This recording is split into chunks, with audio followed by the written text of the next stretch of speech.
मैं राजेंद्र चौधरी राज e learning परिवार के अंतर्गत आप सभी का हार्दिक स्वागत और अभिनंदन करता हूं।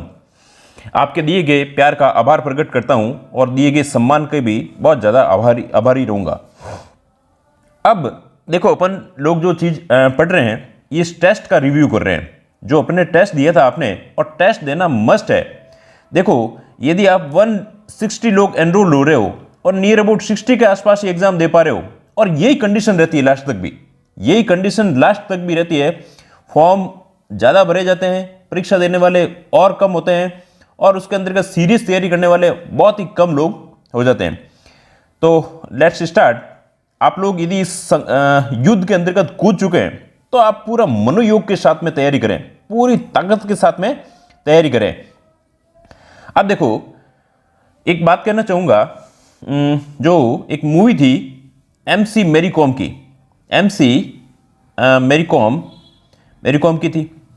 ये एक बॉक्सर रही हुई है, अपने ओलंपिक के अंतर्गत इन्होंने आई थिंक कांस्य पदक इनको मिला था। तो MC मैरी कॉम से पूछा जाता है, ये जो फर्स्ट टाइम जाती है तो बॉक्सिंग के लिए इनके कोच पूछते हैं इस मूवी के अंतर्गत कि आप इसके अंतर्गत बॉक्सिंग में क्यों आना चाहती है, कोई 5 रीजन बताइए।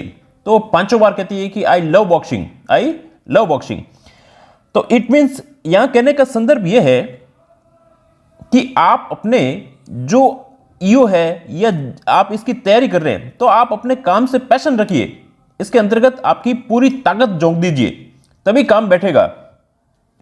चलो नेक्स्ट स्टार्ट।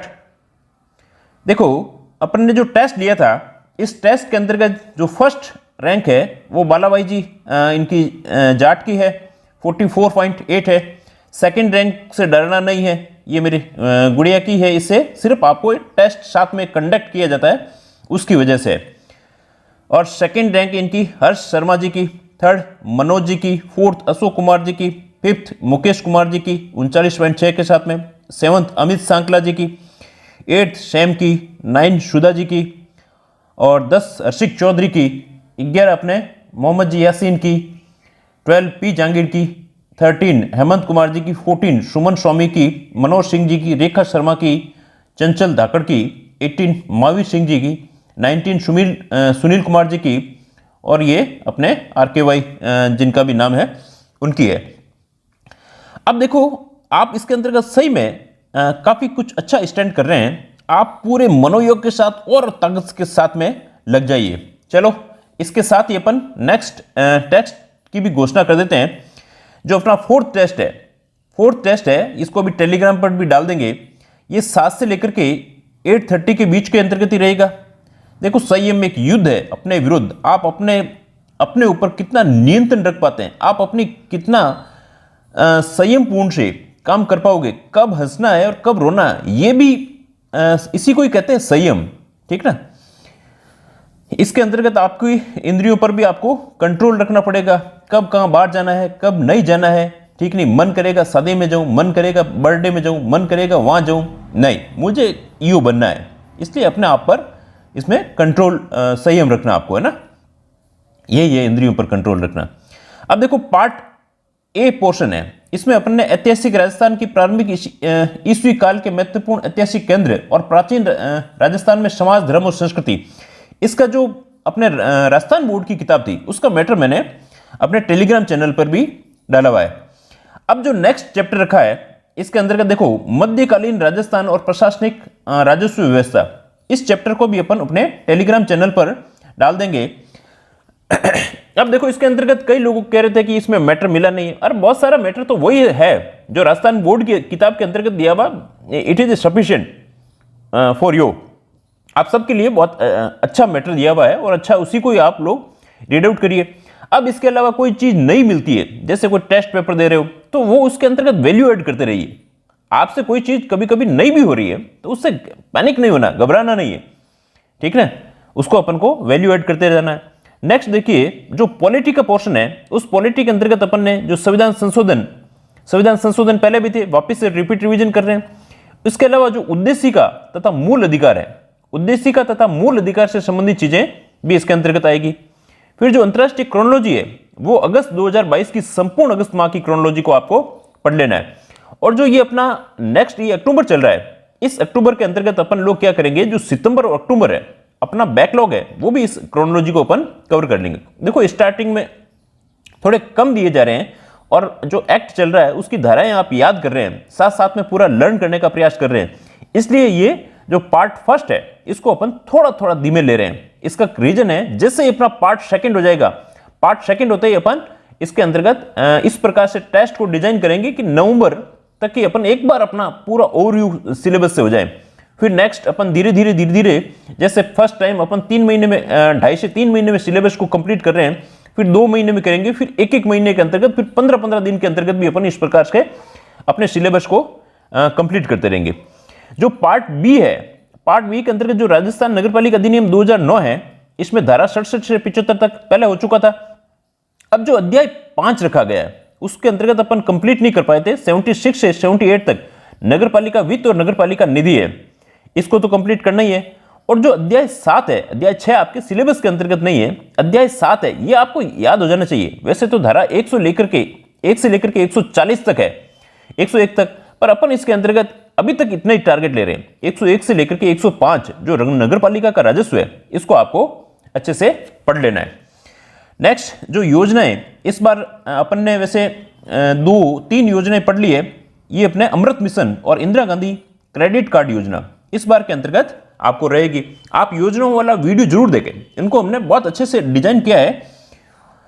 अब बात करते हैं, कोई भी पेपर दो आप, सबसे बड़ी चीज देखो, पेपर आप किसी का भी दो, आरपीएससी का दो, किसी भी टेस्ट सीरीज का दो, कहीं का भी दो। अब इस टेस्ट को देने के लिए वैसे ये जो 50 क्वेश्चन है, 50 क्वेश्चन में 200 क्वेश्चन बन रहे हैं, आप ये मान करके चलो, ठीक ना। आपको इसके पूरा पोस्टमार्टम करना है। कैसे पोस्टमार्टम करेंगे, देखो मैं आपको बताता हूं। कुछ क्वेश्चन के अंतर्गत आपको जो अपन बेसिक जो नमूना कहते हैं, सैंपल के रूप के अंतर्गत बताता रहा हूं, इसी प्रकार से आपको देखना है। जैसे क्या लिखा हुआ है, दाऊदी बोहरा संप्रदाय का प्रमुख केंद्र कौन सा है, सेंटर कौन सा है। तो देखो सबसे पहले दिया हुआ भीनमाल, रणकपुर, गलियाकोट। अब इसके अंतर्गत ऑप्शन तो सी है, क्या है, गलियाकोट के अंतर्गत दिया हुआ है। अब बात आती है कि गलियाकोट के यहां यदि क्वेश्चन बनाया है, यदि आरपीसी ने उठाया है या किसी ने भी उठाया है, तो अब ये गलियाकोट से संबंधित आपको चीज पता होनी चाहिए। इसका मतलब यहां पर क्या है, संत जो फखरुद्दीन है, जो संत फखरुद्दीन जी है, उनकी यहां पर क्या है, दरगाह भी आई हुई है। और क्या चीज आई हुई है।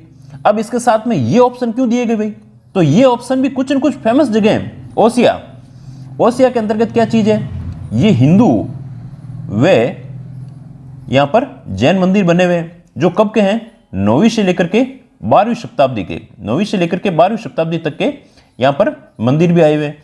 रणकपुर कहां आया हुआ है, तो रणकपुर आया हुआ अपने पाली जिले के अंतर्गत आया हुआ। कहां पर आया हुआ है, पाली जिले के अंतर्गत आया हुआ है। यहां पर क्या है, ऋषभ देव जी का मंदिर है, ऋषभ देव जी का मंदिर आया हुआ। और भी रणकपुर के अंतर्गत जो चीजें हैं, वो कितने खंभों की जो छतरियां हैं वगैरह, ये भी आपको आइडिया रखना है। भीनमाल कहां है, तो भीनमाल भाई जालोर के अंतर्गत आया हुआ है।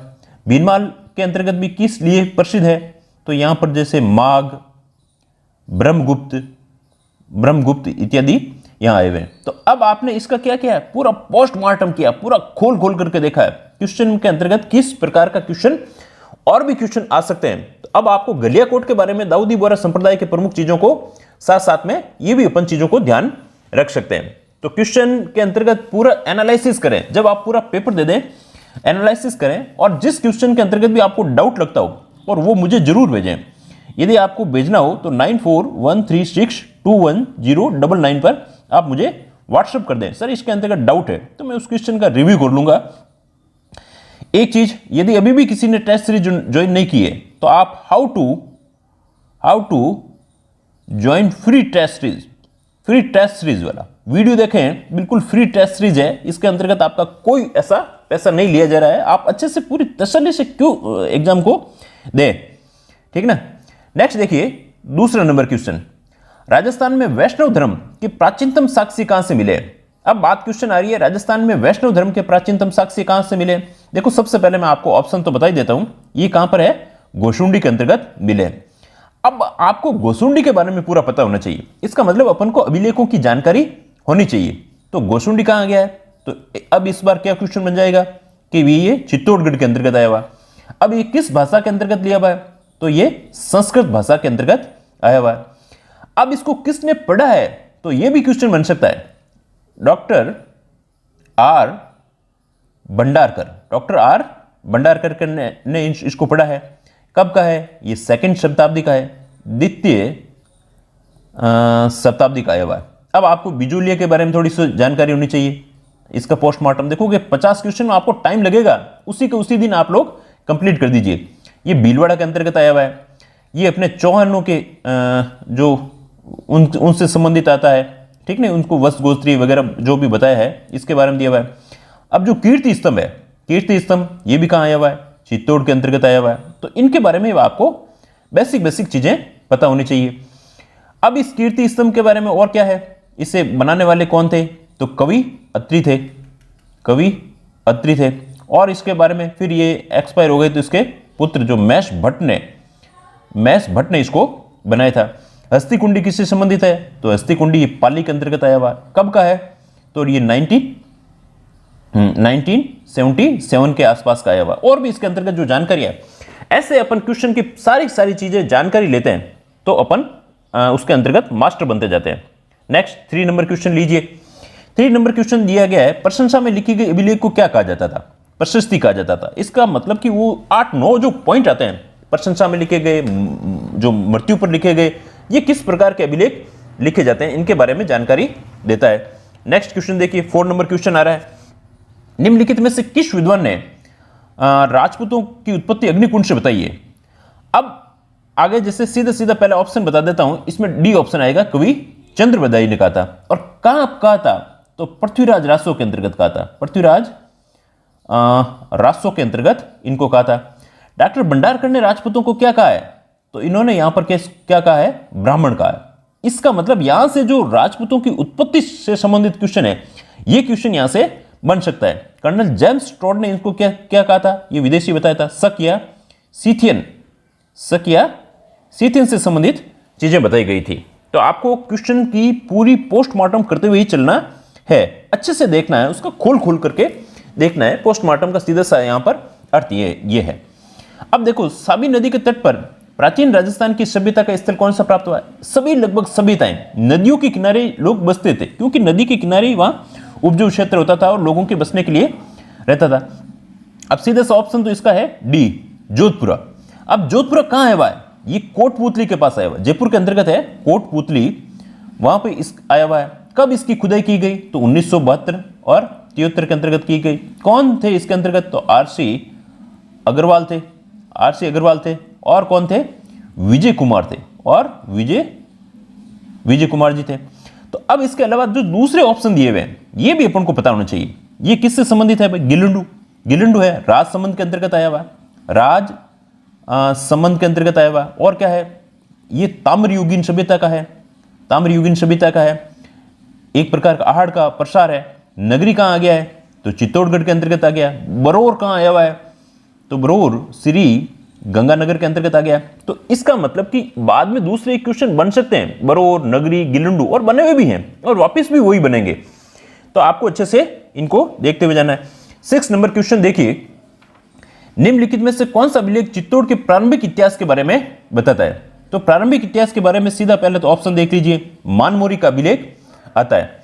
अब ये मानमोरी का अभिलेख सबसे पहले, अब इसके बारे में अपन को अच्छी जानकारी होनी चाहिए। ये कहां मिला था, तो ये भाई चित्तौड़ के अंतर्गत बना था, ठीक नहीं। अब इसको जो कर्नल जेम्स टॉड ये ले जा रहे थे, एक्चुअली इसको वहां पर अपने लंदन के वहां ले जा रहे थे, तो इसको समुद्र में फेंक दिया था। ये भारी ज्यादा था, इसको समुद्र में फेंक दिया था। तो ये क्वेश्चन भी यहां से बन सकता है। तो अब अपन को मानमोरी के बारे में जानकारी हो गई है। अब जो बुचकला अभिलेख है, ये भी ध्यान रख लीजिए। बुचकला क्यों है, बुचकला का अपन को ध्यान रखना है। ये कहां पर आया हुआ है, जैसे जोधपुर के अंतर्गत आया हुआ है। और यहां पर क्या है, पार्वती मंदिर है, पार्वती जो मंदिर की भी बात यहां पर आई हुई है। बिजोलिया भीलवाड़ा अपन ने पहले डिस्कस कर लिया है। तो मानमोरी का अभिलेख आया हुआ है, जो चित्तौड़ के प्रारंभिक इतिहास के बारे में जानकारी का देने का काम कर रहा है। नेक्स्ट देखिए, कवि माघ ने अपने ग्रंथ शिशुपाल वध की रचना कहां पर की थी। कवि माघ ने की थी, तो उन्होंने भीनमाल के अंतर्गत की थी। बिल्कुल देखो फैक्चुअल क्वेश्चन है, उसके अंतर्गत इतनी ज्यादा पोस्टमार्टम भी नहीं करनी है, पर फिर भी अपन देख सकते हैं। नेक्स्ट 8 नंबर क्वेश्चन है, संयुक्त परिवार के साक्ष्य कहां से प्राप्त हुए हैं? तो सीधा सीधा ये जो 6th क्लास की किताब है, आपके 6th क्लास की किताब के अंतर्गत वहां लिखा हुआ है, यहाँ 4 से लेकर के 6 चूल्हे मिले हैं। इससे लगता है कि यहाँ संयुक्त परिवार रहा होगा। किसी ने मुझे बताया था कि बालाथल भी है, तो इसमें यदि उनको कोई जानकारी हो तो बालाथल की इस प्रकार का कहाँ पड़ा है, संयुक्त परिवार का हो सकता है इसके अंतर्गत बालाथल भी हो, तो आप मुझे उसकी फोटो खींच करके मेरे व्हाट्सएप नंबर पर कर दें, जिससे उसको वापस से रिव्यू देख लेंगे। क्योंकि देखो कई चीजें हैं, क्वेश्चन वापस एक जैसी चीजें दूसरी जगह भी मिल सकती है, पर इसके अंतर्गत अभी जो मेरे को मिला है वो आगटपुर तथा आहाड़ी है। नेक्स्ट क्वेश्चन देखिए, राजस्थान सरकार ने खेलों में दिए जाने वाले महाराणा प्रताप पुरस्कार कितनी राशि कर दी गई है? कितनी राशि कर दी गई? देखो सारे ऑप्शन इसी प्रकार से लिए गए। जो 2014 से पहले था तब तो दिए जाता था 50,000, 2014 के बाद में कर दिया इसको 1 लाख, और जो अभी राशि की गई है, हाल ही के अंतर्गत की गई है, जो वर्तमान की जो क्रोनोलॉजी के अंतर्गत दी हुई है, वो कितनी कर दी है इसमें? 5 लाख, और 5 लाख इसमें कर दिए। और जो गुरु वशिष्ठ पुरस्कार है, जो उनके कोच को दिया जाता है, वो अपने इनको दिया जाता है। अब आपको महाराणा प्रताप पुरस्कार के बारे में आपको अच्छी जानकारी होनी चाहिए। क्यों? क्योंकि ये कुछ न कुछ यहां से महत्वपूर्ण है। ये 1982 के अंतर्गत शुरू किया गया था।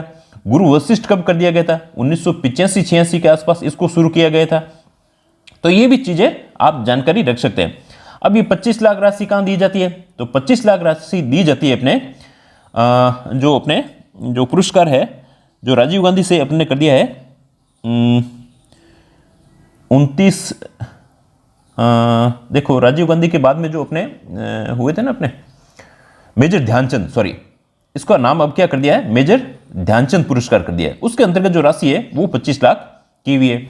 अब इसके अलावा कुछ करंट के अंतर्गत और चीजें थी, जैसे ओलंपिक के अंतर्गत अब पुरस्कार है, जो गोल्ड मेडल लेकर आता है उसको कितने दिए जाते हैं? 3 करोड़ के आसपास। जो रजत लेकर आता है, सिल्वर लेकर आता है 2 करोड़, और जो कांस्य लेकर आता है उसको 1 करोड़ दिया जाता है। इसी प्रकार से जो एशियाई और ओलंपिक गेम है, जो भी नए परिवर्तन हुए हैं, वो नए परिवर्तन तो आपको इसका मतलब ध्यान रखना ही है।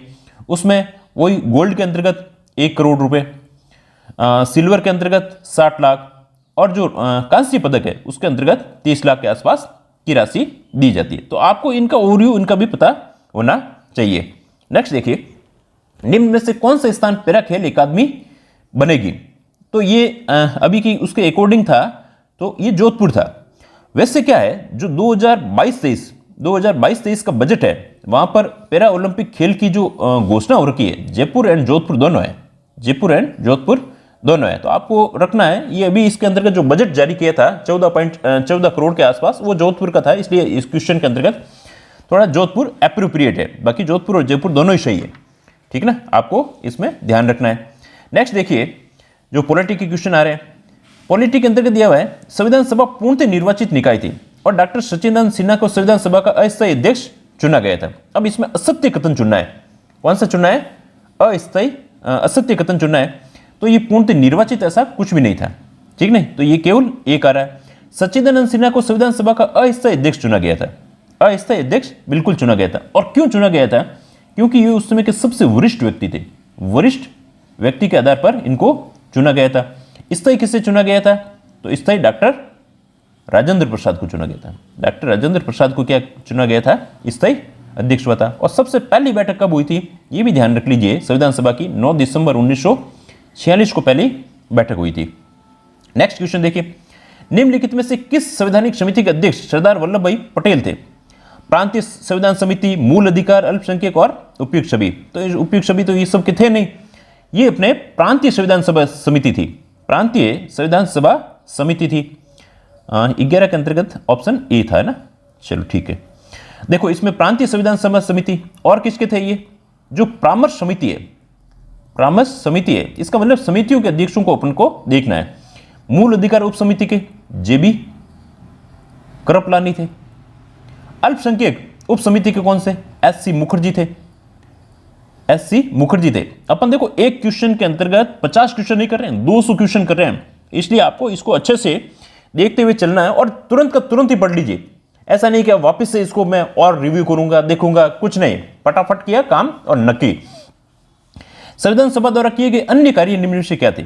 भारत की राष्ट्रमंडल सदस्यता की संपुष्टि, राष्ट्रमंडल की सदस्यता ले ली थी, और भारत के राष्ट्रपति के रूप में राजेंद्र प्रसाद का चुनाव हुआ था। यह चुनाव संविधान सभा के द्वारा किया था। यहां से क्वेश्चन देखो, बहुत अच्छा क्वेश्चन है ये अपने क्वेश्चन बनता है। तो ये दोनों ही सही आ रहे हैं, ये ऑप्शन दोनों ही बी और सी आ रहे हैं।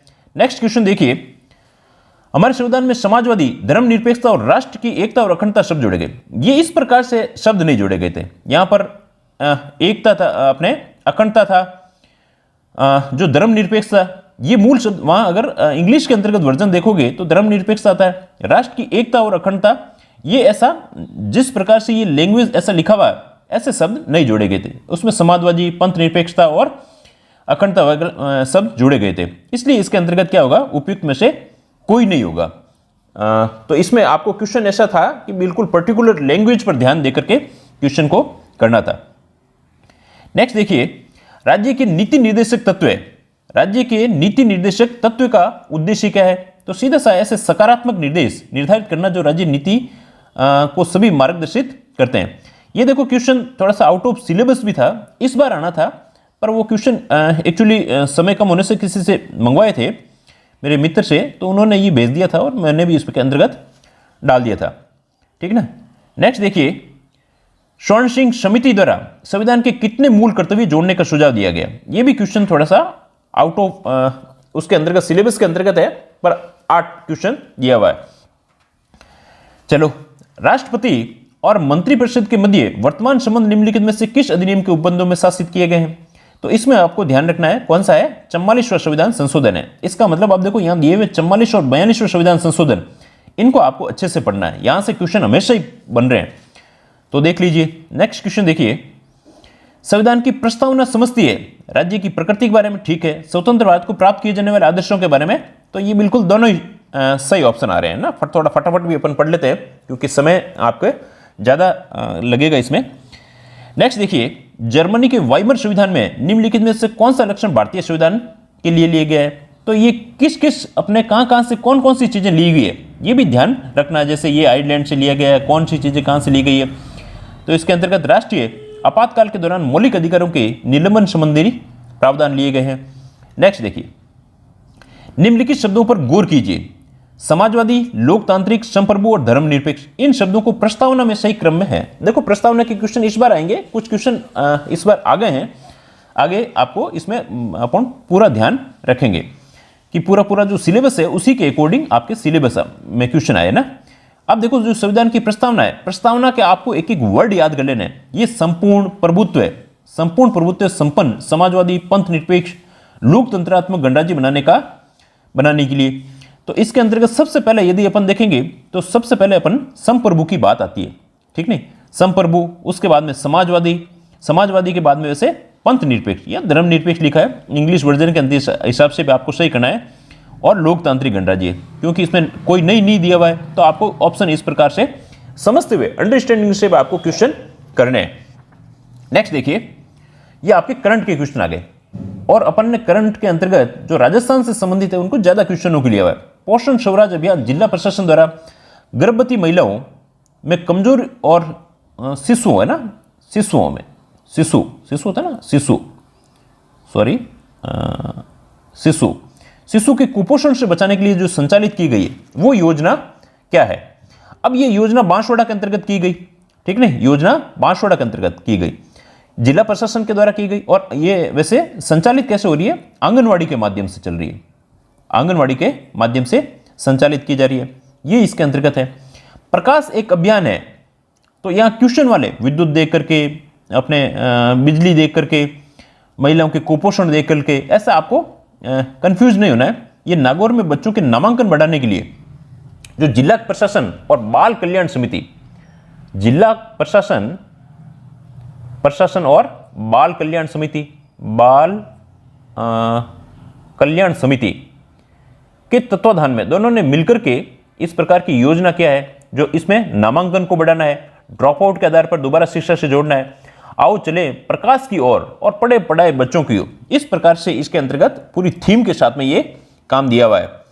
अब देखो आपको सबसे पहले तो किस प्रकार से हैंडल करना है और आगे भी कैसे आपको क्वेश्चनों को आपके काम आएंगे। राज्य सरकार ने नगर निकाय क्षेत्रों में समस्याओं के समाधान के लिए प्रशासन शहरों के संग अभियान शुरू किया गया, जिसके तहत पट्टों की दर में कितनी छूट दी गई है, तो 75% के आसपास है। देखो यहां से क्वेश्चन तो नगर पालिका के में तो आपको बनेगा ही बनेगा। नेक्स्ट क्वेश्चन देखिए, राजस्थान में शिक्षा के बढ़ते कदम, ये अभी योजना शुरू की गई है, इसमें कौन सा कथन असंगत है, तो ब्रिज कोर्स के माध्यम से रटने के बजाय सीखने पर बल, ठीक लगता है। कोरोना महामारी का लर्निंग लॉस को पूरा करना, ठीक लगता है। सभी विद्यार्थियों की दक्षता पर आधारित होलिस्टिक रिपोर्ट तैयार करना, सभी संगत लग रहे हैं, ठीक ना, तो इसके अंतर्गत डी ऑप्शन आएगा। और ये भी जो 2022-23 के बजट की घोषणा के अंतर्गत चीजें थी, तो इसका मतलब बजट भी आपको अच्छे से ध्यान होना चाहिए। ये 11 जुलाई 2022 को इसको लागू किया गया है। नेक्स्ट क्वेश्चन देखिए, भारत की जैव अर्थव्यवस्था रिपोर्ट 2022 के अनुसार वैश्विक बायोटेक्नोलॉजी उद्योग में भारत की हिस्सेदारी कितनी है। देखो वैसे तो यदि पूरी बायोटेक्नोलॉजी भारत में कितनी है, तो वो तो है 8%, परंतु अपनी वैश्विक बायोटेक्नोलॉजी उद्योग के अंतर्गत जो योगदान है वो कितना है, अपने 3% के आसपास आ रहा है। अब बायोटेक्नोलॉजी के जो हॉट स्पॉट आ रहे हैं वो आप देखोगे, जैसे पश्चिमी घाट है, पूर्वी हिमालय है, ये भारत के 36 हॉट स्पॉट के अंतर्गत भी शामिल है। नेक्स्ट देखिए 26 क्वेश्चन है, धारा 71 कतिपय भूमियों के आवंटन और नियमन आदि भू राजस्व अधिनियम की कौन सी धारा नगरपालिका भूमि के उपयोग में परिवर्तन कर सकते हैं। ये बहुत ही ज्यादा अच्छा क्वेश्चन है, क्योंकि अभी सारा जो प्रशासन शहरों के संघ, इसके अंतर्गत भी ये चीजें चल रही है, और जो 90K है, 90K के अंतर्गत ये व्यवस्था की गई है। 70K इस प्रकार की कोई व्यवस्था ही नहीं है। अब इसमें जो 79K है, ये क्या चीज है भाई, ये जो कतिपय भूमियों के, जो कोई भी भूमि है, भूमि के लिए क्या करना पड़ेगा, उसको समर्पण करता है, और समर्पण करने के बाद में जो उसको पट्टा दिया जाता है, वो चीज किसके अंतर्गत आ रही है, 69 के अंतर्गत आ रही है। इसके अंतर्गत ऑप्शन क्या होगा, सी ऑप्शन होगा ना। ये अच्छा क्वेश्चन है, वेरी वेरी इंपॉर्टेंट क्वेश्चन है, यहां से क्वेश्चन बनने की बहुत ज्यादा संभावना है। नेक्स्ट देखिए, नगरीय भूमि संपत्तियों के अभिलेखों का संधारण, नगरीय भूमि संपत्तियों का संधारण में कौन सी धारा के अंतर्गत किया गया है, तो अब आपको देखो ये तो अपन ने 75 के अंतर्गत दिया हुआ है, और आपको ये चीज ध्यान रखनी कि 74 के अंतर्गत क्या चीज दी हुई है। तो 74 के अंतर्गत क्या चीज आई हुई है, इसमें जो भी अनमूवेबल, जो नहीं जा रही स्थावर संपत्तियां हैं, जो भी स्थावर संपत्तियां हैं, उनकी जो अपने तालिका बनाना और मानचित्र बनाने से संबंधित आया हुआ है, ये तो 74 के अंतर्गत है। फिर इन जो मानचित्र बन गए, फिर अभिलेखों का निस्तारण कहां होगा, इसके अगले वाले के अंतर्गत आएगा। अब जो 67 है, 67 के अंतर्गत क्या दिया हुआ है, देखो एक के अंतर्गत पूरी सब चीजों का रिवीजन हो रहा है, ठीक ना। ये संपत्ति अर्जित करना है, एक्वायर्ड करना है, और उसको होल्ड करने की शक्ति दी हुई है। ये संपत्ति को क्या है, अर्जित करना है, एक्वायर्ड करना है, और उसको धारण करने की शक्ति दी गई है। ये शक्ति किसके अंतर्गत दी गई है, 67 के अंतर्गत दी गई है। 68 के अंतर्गत उसमें संपत्ति का नीत होना। 69 के अंतर्गत क्या होगा, करार, विनिमय, पट्टा, अनुदान आदि नगरपालिका संपत्ति का अर्जन दिया हुआ, ये 69 के तहत आया हुआ है। नेक्स्ट क्वेश्चन देखिए, मुख्य नगरपालिका अधिकारी समस्त स्थावर संपत्तियों का विवरण तैयार करेगा। ये अपने विवरण कैसे तैयार करेगा, ये 74 के अंतर्गत वो तालिका बनाएगा और मानचित्र तैयार करेगा, और ये वार्षिक बनाएगा। ये कैसे बनाएगा, वार्षिक बनाएगा।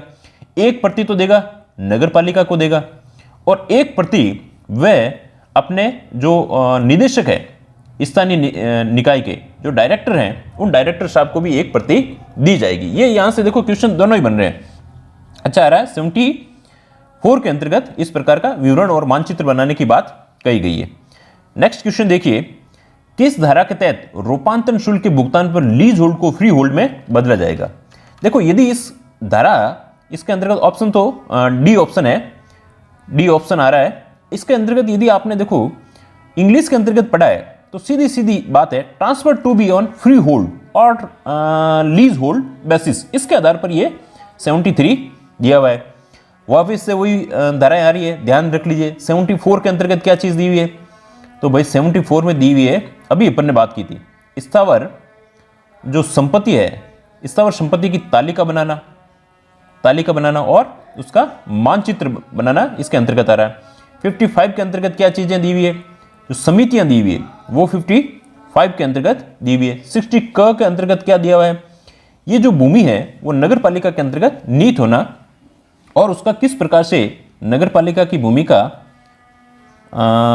नीत होना और उसका वयन का मतलब उसका किस प्रकार से डिस्पोजल का अधिकार है वो अपने 68 क के अंतर्गत दिया हुआ है। ठीक ना, इनको भी साथ साथ में आपको ध्यान रख लेना है। नेक्स्ट देखो, नगर पालिका में सरकारी भूमि का अर्थ है, नगर पालिका में नीत भूमि बिल्कुल सही है। नजुल भूमि जो आबादी भूमि आई हुई है वो भी है। सरकार द्वारा नगर पालिका को दी गई भूमि सही है, तो उपरोक्त सभी आ जाएगा। चलो नेक्स्ट फटाफट। नगर पालिका भूमि का अनिवार्य अर्जन करती है स्वयं कब्जा करके, नगर पालिका के अध्यक्ष के माध्यम से, राज्य सरकार के माध्यम से। बिल्कुल, यहां पर क्या होगा, स्वयं कैसे कब्जा करेगी, अध्यक्ष कैसे करेगा, किसी भी प्रकार से प्राप्त नहीं। तो ये तो अपन कुछ चीजों को तो काट सकते हैं, काट करके भी आपको ऑप्शन के अंतर्गत देखना है। जो अनिवार्य अर्जन की बात की गई है नगर पालिका के अंतर्गत, जो अनिवार्य अर्जन की बात की गई है वो कौन सी धारा के अंतर्गत है, तो ये ध्यान रखना, धारा 17 के अंतर्गत दी गई। अब क्या करेगी, जैसे ये रोड बढ़ा रही है, अपने यही ऑप्शन लिया था, अब इसको अनिवार्य अर्जन करना है, उसके अंतर्गत क्या करना पड़ेगा, ये राज्य सरकार को कहेगी, राज्य सरकार इसका एक्वायर्ड करेगी और एक्वायर्ड करने के लिए जो मुआवजा है, जो कंपनसेशन है, वो मुआवजा राशि कौन देगी, नगर पालिका देगी। ये भी आपको साथ साथ में ध्यान रखना है। क्वेश्चन ऑब्जेक्टिव क्वेश्चन पेपर करोगे, उसी से आपका कॉन्सेप्ट क्लियर होगा। देखो नेक्स्ट क्वेश्चन 32 दिया हुआ है, नगर पालिकाओं की सीमाओं के भीतर या बाहर नगर पालिका की भूमि का अनिवार्य अर्जन किसके अंतर्गत है। अभी अपन ने बात की, एक ही क्वेश्चन को ये आपने खोल करके पढ़ा है तो आपको ये चीजें पता चल जाती है। अब जो 71 के अंतर्गत क्या दिया हुआ है, तो ये जो भूमियों के आवंटन और नियमन की बात करता है, ये भूमियों के आवंटन और नियमन की बात को बताया गया है। 69 के अंतर्गत वापस से वही चीज आ रही है, जो करार, विनिमय, किस प्रकार से विनिमय के द्वारा, एक्सचेंज के द्वारा, पट्टा, लीज के द्वारा, अनुदान, ग्रांट के द्वारा इसका अर्जन कर सकती है। 72 के अंतर्गत क्या चीज दी हुई है, 72 के अंतर्गत दिया हुआ है, देखो इंग्लिश के अंतर्गत देखोगे तो सीधी सी बात है, जो नगर पालिका के अंतर्गत किसी भी कॉन्ट्रैक्ट बेस पर अपॉइंट कौन कर सकती है, राज्य सरकार कर सकती है। ठीक ना, और इनको पेमेंट करने का काम कौन करेगा, वो नगर पालिका करेगी। ये 72 के अंतर्गत दिया हुआ है। तो इसका मतलब कॉन्ट्रैक्ट पर जो संविदा के अंतर्गत है वहां पे भी कर्मचारियों को रखा जा सकता है। नेक्स्ट देखिए, निम्न नगर पालिकाओं की संपत्ति में नीत होगी सभी जल स्रोत, सभी बूचड़खाने, बी और सी सारे के सारे आ जाएंगे। इसका मतलब ये जो इसकी संपत्ति का नीत वाली बात आती है 68 के अंतर्गत दिया हुआ है। अपन ने 68 के अंतर्गत तो क्या दिया था, इनके अर्जन की शक्ति दी हुई है 67 के अंतर्गत। अब इसके अंतर्गत सारी चीजें, जो कौन कौन सी चीजें नीत है, वो सब 68 के अंतर्गत आ गई है। तो ये भी आपको अच्छे से ध्यान रखना है। बूचड़ खाने वगैरह जो भी सार्वजनिक संपत्तियां आई हुई है वो इसके अंतर्गत 68 के अंतर्गत दिया हुआ है। तो बी और सी आ जाएगा। नेक्स्ट क्वेश्चन देखिए, नगर पालिका संपत्ति को खरीदना और धारण करने की शक्ति निम्न में से कौन सी असंगत है। भाई इसमें 67 के अंतर्गत दिया हुआ है, किस किस प्रकार से जो शक्ति दी हुई है, कोई भी मूवेबल, अनमूवेबल, ठीक नहीं, जंगम, स्थावर, ये एक ही बात करें, चल संपत्ति, अचल संपत्ति, नगर पालिका के सीमा के अंतर्गत हो या बाहर हो, वो सारी सारी क्या होगी, पर नजुल भूमि ये सरकारी भूमि है, ये आबादी भूमि के अंतर्गत आती है। तो ये इससे क्या है, असंगत आई हुई है। नेक्स्ट देखिए, नगर पालिका संपत्ति निम्न में से किस अध्याय के अंतर्गत नीत है। अभी तक अपन ने देखो इन अध्यायों के बारे में देखते आए हैं। तो जो अध्याय 2 है, अध्याय 2 के अंतर्गत धारा 3 से लेकर के 50 तक है। क्या क्या चीजें दी हुई है इसके अंतर्गत, तो नगर पालिकाओं के गठन, नगर पालिकाओं का गठन और शासन से संबंधित चीजें इसके अंतर्गत आई हुई है। ठीक है भाई। अब नगर पालिका जो अध्याय 3 है वो कहां से धारा से कहां तक है, ये अपने 51 से लेकर के 66 तक है। इसको भी अपन ने पढ़ लिया। ये कार्य संचालन ये आपको देखो सबसे पहले वो जो 17 अध्याय फर्स्ट क्लास के अंतर्गत ही दिया था, ये सबसे पहले याद होना चाहिए। कार्य संचालन और वार्ड समिति के बारे में दिया हुआ है, और वार्ड समिति के बारे में दिया हुआ है। जो अध्याय 5 है वो भी अपन को पढ़ना है, जो नगर पालिका वित्त और निधि के बारे में दिया हुआ है, ये चीजें अपने यहां आएगी। ये 76 से लेकर के 89 तक है जो अपन देखेंगे। और नगर पालिका के अंतर्गत जो संपत्ति की बात है, जो 67 से लेकर के 75 तक है, 67 से लेकर के 75 तक है। तो ये किस में है? अध्याय 4 के अंतर्गत दिया हुआ है। तो आपको इसका मतलब यहाँ से अध्याय सारे अच्छे से याद होने चाहिए। नेक्स्ट, राजस्थान नगरपालिका अधिनियम 2009 के अनुसार कौन सा असंगत है? 344 धाराएं ठीक है, अध्याय 17 है ठीक है, 6 अनुसूचियां हैं, तो इसका मतलब सभी संगत है। ये फर्स्ट क्लास के अंतर्गत ही चीज थी। देखिए, नगरपालिका किसी समिति के अध्यक्ष कितने दिनों के अधिक समय के लिए बैठक में अनुपस्थित रहता है? तो नगरपालिका का अध्यक्ष और उपाध्यक्ष समिति की बैठक बुला सकता है। यदि नगरपालिका की समिति का जो खुद का उस समितियां बनी हुई है उन समितियों का अध्यक्ष नहीं है, तो जो नगरपालिका का अध्यक्ष और उपाध्यक्ष है वो इसकी बैठक को बुला सकता है, और ये अपने 15 दिन के अंतर्गत बैठक को बुला सकता है। ये धारा 58 के अंतर्गत दिया हुआ है। कौन सी चीज कहां दी हुई है ये भी आपको ध्यान रखनी है।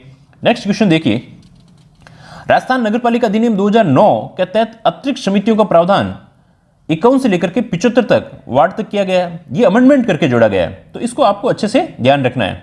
यदि 50 वार्ड तक हो, 50 वार्ड तक है तब तो एक समिति, और 51 से लेकर के 75 तक है तो 2 समिति, और इस 75 से भी अधिक है तब अपने 3 समिति का प्रावधान किया गया है। तो इसको आपको साथ साथ में अच्छे से ध्यान रखना है। समितियां आपको पता ही होगा, एक कार्यपालक समिति है। कार्यपालक समिति के अतिरिक्त जो अतिरिक्त समितियां बनती है वो समितियों की अपन बात कर रहे हैं, ठीक ना। कार्यपालक समिति को तो अच्छे से आपको ध्यान होने चाहिए, जिसमें अध्यक्ष, उपाध्यक्ष, विपक्ष, ये सभी सदस्य इसके अंतर्गत शामिल होते हैं। चलो नेक्स्ट क्वेश्चन पर आ जाओ। धारा 51 के तहत नगरपालिका की विशेष बैठक अध्यक्ष 7 दिनों के भीतर बुलाने में विफल रहता है तो मुख्य नगरपालिका अधिकारी कितने दिनों के अंतर्गत, जब 7 दिन कंप्लीट हो जाते हैं और वो नहीं ले पाता है तो उसके बाद में मुख्य नगरपालिका अधिकारी कितने दिनों में लेगा? तो 10 दिन के अंतर्गत उसको लेनी होगी। नेक्स्ट देखिए, धारा 54, साथ साथ में बहुत सारे क्वेश्चन आ रहे हैं। 54 के तहत वार्ड समितियों के गठन में समितियां 55 में दी हुई है, उनके काम 60 में दिए हुए हैं। नगरपालिका प्रशासन का विशेष ज्ञान रखने वाले सदस्यों के नाम निर्दिष्ट किए जाएंगे, जिनकी न्यूनतम आयु कितनी होनी चाहिए? 25 है। देखो ये सारी आयु बिल्कुल नजदीक ली हुई है, और ये अधिकतम कितने सदस्य हो सकते हैं? 5 सदस्य हो सकते हैं। यहां से भी अपन ने क्वेश्चन बनाया था, मैक्सिमम कितने होते हैं? 5 सदस्य हो सकते हैं। नेक्स्ट देखो, प्रधानमंत्री आवास योजना के क्वेश्चन हमने ज्यादा दिए थे, क्योंकि उसको हमने दूसरी जो योजना है प्रधानमंत्री शहरी रोजगार, हमने उसको उस दिन पढ़ नहीं पाए थे, इस वजह से। देखो ये क्वेश्चन शायद 2016 ऑप्शन में हो गया था, 25 जून 2015 को प्रारंभ की गई है। प्रधानमंत्री दूसरे ऑप्शन को भी आप देखो कहां से 25 दिसंबर करके कंफ्यूज करने के लिए दिए गए। प्रधानमंत्री आवास योजना शहरी को कब तक के लिए बढ़ा दिया गया है? तो ध्यान रखना 31 दिसंबर 2024 तक के बढ़ा दिया गया है, इसके पूरे लक्ष्यों को प्राप्त करने के लिए। अब प्रधानमंत्री आवास योजना का पूरा वीडियो सुनोगे तो बाकी सब चीजें क्लियर हो जाएगी। नेक्स्ट देखो, प्रधानमंत्री आवास योजना शहरी क्षेत्र में कितने कार्य क्षेत्र हैं? तो 4 कार्य क्षेत्रों के अंतर्गत बांटी हुई है। ये चारों कार्य क्षेत्र भी आपको वीडियो के अंतर्गत मिलेंगे। सबसे पहले कौन से हैं? स्वस्थान और मलिन बस्ती का पुनर्विकास। मलिन बस्ती का पुनर्विकास ये 1 नंबर पर दिया हुआ है। दूसरा क्रेडिट लिंक सब्सिडी है। तीसरा साझेदारी के माध्यम से किफायती घर बनाने, और फिर लाभार्थी के नेतृत्व में व्यक्तिगत घर बनाने। अब जो क्रेडिट लिंक सब्सिडी है, यहां पर कितनी सब्सिडी दी जा रही है? 2.67 लाख की। यहां पर कितनी दी जा रही है? 1 लाख की दी जा रही है। साझेदारी के माध्यम से दिया जाएगा तो 1.5 लाख की दी जा रही है, और लाभार्थी के नेतृत्व में व्यक्तिगत घर बना रहा है तो भी ये 1 लाख के आसपास साझेदारी दी जा रही है। तो कितने कार्य क्षेत्र हैं इसके अंतर्गत? 4 कार्य क्षेत्र आते हैं। तो आपको अच्छे से ये चीज यहां से पढ़नी है, इसका मतलब यहां से क्वेश्चन बनता है। प्रधानमंत्री आवास योजना के तहत पात्र अभ्यर्थी क्रेडिट लिंक सब्सिडी के माध्यम से कितनी सब्सिडी है? और मैक्सिमम भी यही है, 2.67 लाख के आसपास इसको मिलती है। अब इसके बाद में नेक्स्ट, प्रधानमंत्री आवास योजना के तहत लाभार्थी अधिकतम आयु कितनी हो सकती है? तो अधिकतम आयु आपने उसके अंतर्गत दिया हुआ था 17 ईयर्स आ सकती है, ठीक नहीं। अब देखो नेक्स्ट, प्रधानमंत्री आवास योजना के तहत EWS जो इकोनॉमी वीकर सेक्शन है, LIG जो लोअर इनकम ग्रुप है, इसके लिए कितनी सब्सिडी दी जा सकती है? तो सब्सिडी 6.5% दी जा सकती है। और इसके अलावा जो मिडिल इनकम ग्रुप है, फर्स्ट है, इसके अंतर्गत 4% की, और जो मिडिल इनकम ग्रुप जो सेकंड है इसके अंतर्गत 3% की। इसका मतलब सब्सिडियां कम होती जा रही है। जो सबसे ज्यादा दी जा रही है EWS जो इकोनॉमी जो वीकर है और जो लोअर इनकम वाले हैं उनको ये ज्यादा फैसिलिटी है। नेक्स्ट क्वेश्चन देखिए, प्रधानमंत्री आवास योजना शहरी के तहत जो आवास दिए जाते हैं उसमें मालिकाना हक किसका होता है? वयस्क महिला सदस्य का। बिल्कुल सही बात है। वयस्क महिला पुरुष के साथ संयुक्त रूप से वेस्ट महिला पुरुष के संयुक्त रूप से, ये भी बिल्कुल सही बात है। अब इन दोनों के माध्यम से बिल्कुल ये इसके अंतर्गत सी ऑप्शन होगा। इसके अंतर्गत क्या चीज होगी? ऑप्शन सी ऑप्शन होगा, ठीक ना। तो मालिकाना हक दोनों को दिया जाता है, दोनों स्थितियों के अंतर्गत दिया जा सकता है। और शायद इसमें ऑप्शन के अंतर्गत अपन ने वहां कुछ गड़बड़ कर दी होगी, तो ये आपको ध्यान रखना है। इसके अंतर्गत क्या होगा? सी ऑप्शन होगा, दोनों को दिया जाता है। घर के बुजुर्ग व्यक्ति का यहां कोई योगदान नहीं है ना। नेक्स्ट क्वेश्चन देखिए, महिला हो सकती है तो बुजुर्ग को भी दिया जा सकता है, वो अलग चीज है। 48 के अंतर्गत प्रधानमंत्री आवास योजना शहरी के तहत योजनाओं के संबंध में शहरी निकायों के आवेदन जमा कराए जा सकते हैं। ऑनलाइन ऑफलाइन दोनों तरीके से किया जा सकता है, तो दोनों माध्यम से किए जा सकते हैं। नेक्स्ट क्वेश्चन देखिए, इसके भी 2 क्वेश्चन दिए थे हमने।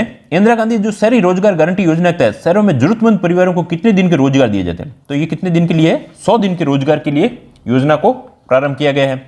कब से योजना की गई है? बिल्कुल अभी से, 9 सितंबर 2022 से। ऑप्शन के अंतर्गत डी ऑप्शन के अंतर्गत आ जाएगा, इसमें बी ऑप्शन आ जाएगा।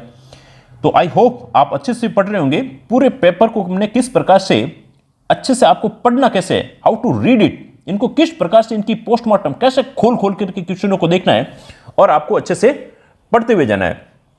और अच्छे से पढ़िए। आज जो शाम की क्लास है उसके अंतर्गत नेक्स्ट अपन जो धाराएं हैं उनको अपन लेंगे। आप पूरे मनोयोग के साथ, पूरी ताकत के साथ में लगिए और बिल्कुल भी पैनिक नहीं होना, किसी भी प्रकार की टेंशन नहीं लेनी है। Okay, thanks.